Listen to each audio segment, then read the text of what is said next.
When you have blackheads, whiteheads, acne, pulling them out with an instrument or tweezers or using manual pressure to pinch your skin comes with a package.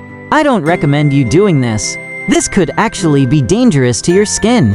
I did this the wrong way, and I put a lot of scarring on my face. What are those little structures that bring the oil to the surface of your skin? The root cause of a blackhead, a whitehead, acne are all coming from the same thing.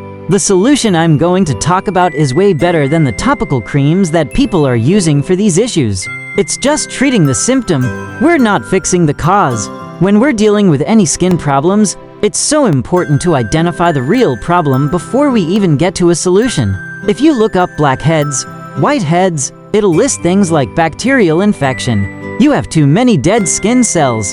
The difference between a whitehead and a blackhead. When you have a blackhead, the oil inside the pore is more exposed to oxygen, and it's oxidizing like an apple would turn brown, versus a whitehead, which is something that's not exposed to oxygen. When we're talking about pus, we're mainly talking about oil. One big confusion of the actual problem is thinking that the person is just producing too much oil, and that's what's causing this whole problem. Some of these topical creams do work, at least temporarily. I'm also talking about another cream called annatto extract, which is loaded with a very special type of vitamin E, which does help control the oil to some degree. One of the big things that I want to share with you is that a lot of people actually are solving the wrong problem. That is actually not true. It's not the excess oil production. The real problem is this. That little gland is producing thicker, stickier oil that doesn't flow like normal oil. What's behind that?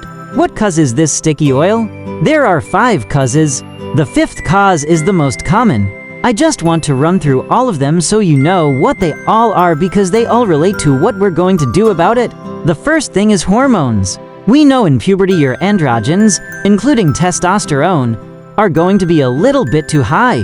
That produces a high level of a certain type of testosterone called DHT. DHT makes your oil into like a glue, sticky, thick substance.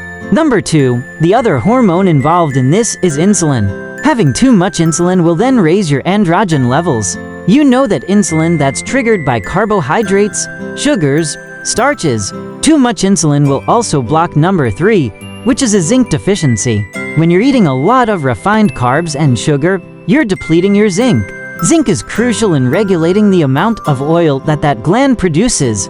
And if you're deficient in zinc, not only will you produce too much oil, that oil will be thicker. It'll be stickier. Thanks for watching, and I will see you in the next.